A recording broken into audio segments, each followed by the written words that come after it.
Fala pessoal, tudo bem? Como vocês estão? Bom, espero que vocês tenham lido aí todo o capítulo 4, né? Vamos falar um pouquinho aqui sobre esse capítulo. É interessante ressaltar que não é minha proposta que a gente leia, que eu leia aqui durante esse vídeo todo o capítulo, até porque senão ficaria algo muito cansativo. Minha proposta é sempre fazer vídeos rápidos e eu sempre pego ali um versículo, ou uma história, ou uma parábola, que eu acho mais importante trazer uma reflexão, mas é importante que vocês sempre leiam o capítulo, releiam, que vocês reflitam sobre tudo que está sendo falado ali, tá bom? Bom, então vamos para o nosso capítulo 4. É um capítulo que começa falando sobre a parábola do semeador.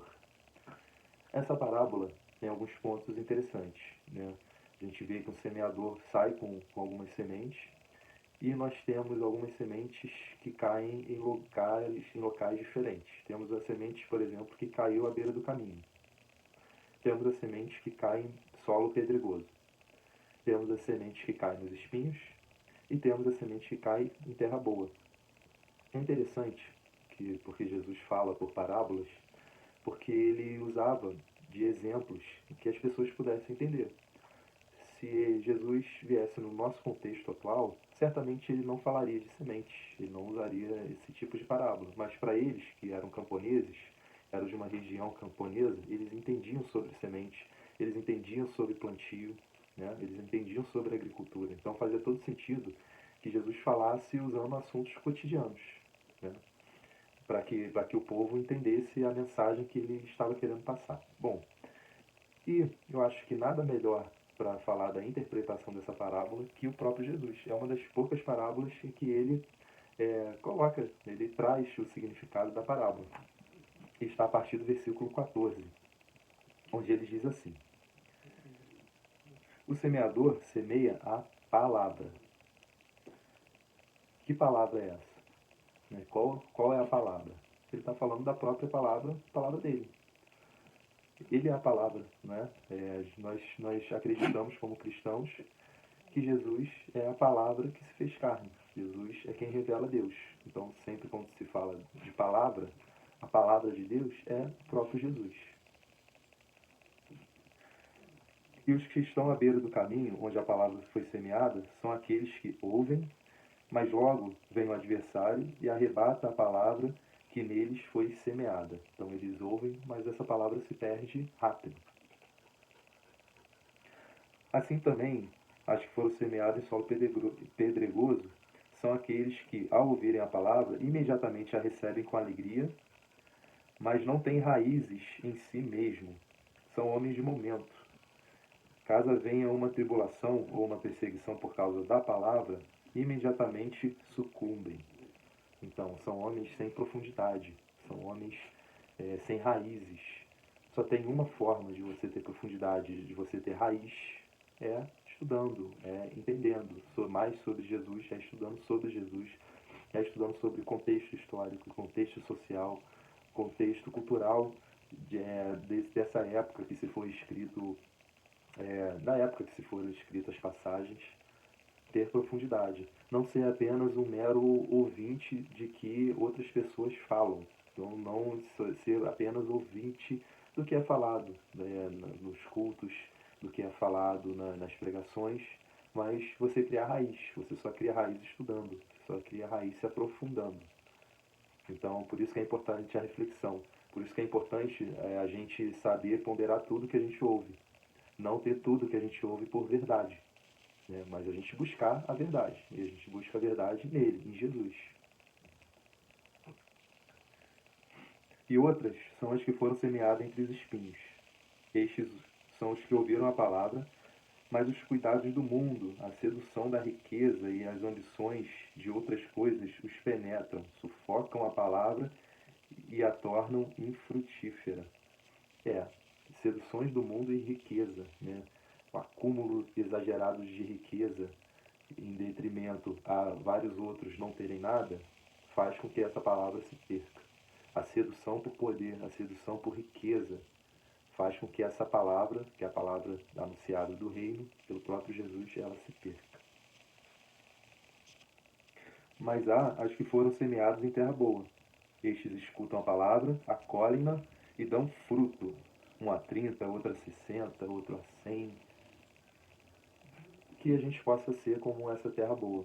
Que os nossos corações possam ser terras férteis, boas e férteis e receptivas às palavras de Jesus. Que sempre a gente possa ouvir, que a gente sempre possa entender, compreender e pôr em prática a vontade dele, né? Bom, e aqui a gente ainda tem, logo na sequência, Jesus usa de parábolas de sementes para falar um pouco sobre o seu reino, né? O reino que ele vem anunciar. E ele diz que o reino de Deus é como uma semente do tamanho de um grão de mostarda. Ela é uma semente pequena. Antes, aliás, ele diz que a semente ele, ela germina por si só. Existe o papel do semeador, mas só que a semente ela não depende do semeador para crescer. Uma vez a semente colocada na terra, ela não depende mais do semeador. A semente ela se desenvolve por si só. E assim também é o reino de Deus. Nós podemos plantar essa semente com pequenas atitudes, com pequenos cuidados, com pequenas atitudes que refletem o reino de Deus. Então nós precisamos, na verdade, antes entender o que reino é esse, né? E a partir do momento que a gente entende que reino é esse, nós podemos plantar essa semente com boas atitudes, com boas ações, por menor que ela seja, que mesmo se ela for do tamanho assim, de um grão de mostarda, que é o menor dos grãos, se a nossa atitude for desse tamanhinho, já está valendo e está valendo muito. E a gente planta essa semente e essa semente vai crescer. Essa semente sempre cresce. E isso não depende da gente. O crescimento da semente não depende da gente. Bom, galera, vamos lá. Para finalizar o vídeo de hoje, nós temos aqui então essa passagem onde Jesus acalma a tempestade, né? E nós vemos várias coisas interessantes nessa passagem. Principalmente aqui no final, a gente sabe que é natural, né, que a gente tenha medo durante o percurso da vida, que a gente tenha medos, que a gente tenha receios, mas é como diz, né, também é como dizem, né, quando Jesus está no nosso barco, a gente pode até ter medo, mas ele vai acalmar a tempestade. Ele está com a gente, né? Nós não estamos sozinhos. As tempestades virão, tá? Elas não deixarão de vir, mas Jesus estará com a gente nesses momentos. E já no final, lá no capítulo 40, Jesus diz assim: depois perguntou, por que tendes medo? Ainda não tendes fé?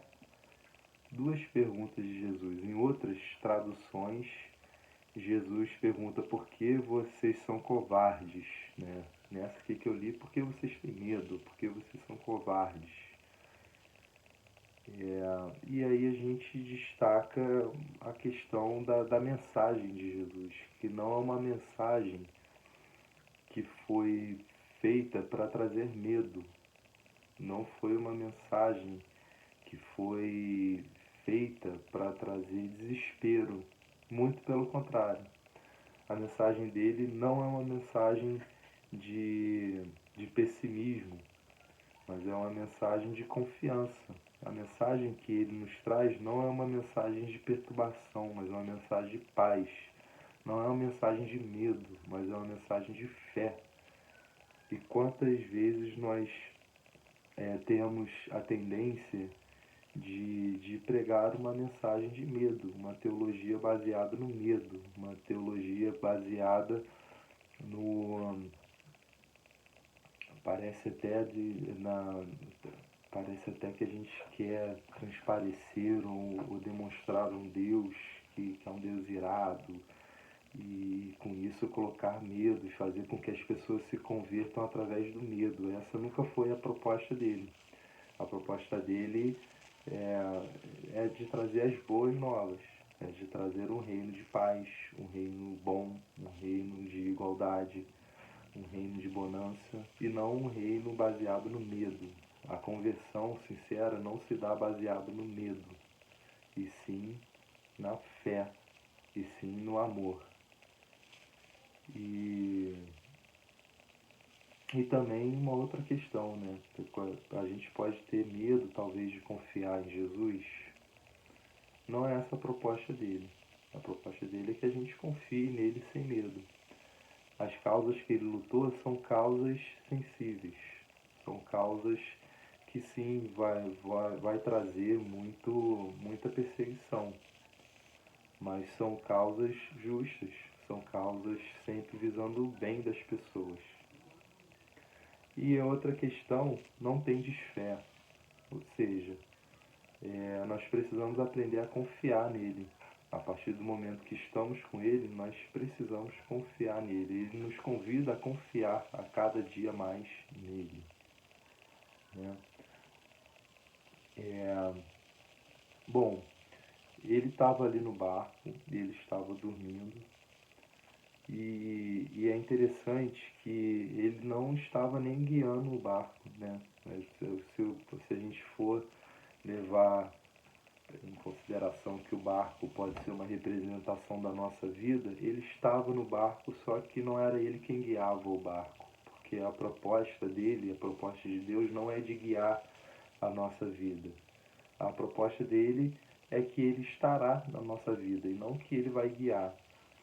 Ele não nos guia, ele não guia a nossa vida, mas ele oferece sua graça e sua força para que nós possamos orientar e guiar a nossa vida para o nosso próprio bem. Né? Então Deus, e outra coisa, não é Deus que envia a tempestade, não é Deus que permite o mal.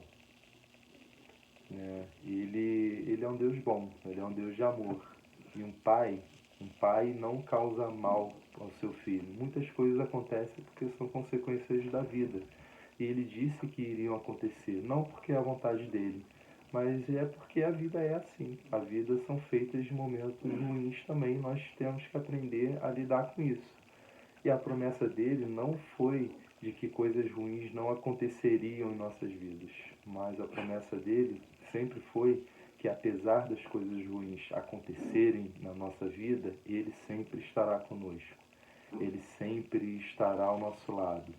Ele sempre estará nos orientando. E ele tem poder e ele tem intenção de acalmar a tempestade e de fazer coisas boas sobrevir sobre nossa vida também. Bom, então encerramos mais um capítulo de Marcos. Espero que vocês deixem aqui então os comentários, que vocês coloquem também suas reflexões aqui no grupo e nos veremos então semana que vem com o capítulo 5 de Marcos. Um abraço, galera. Tchau, tchau.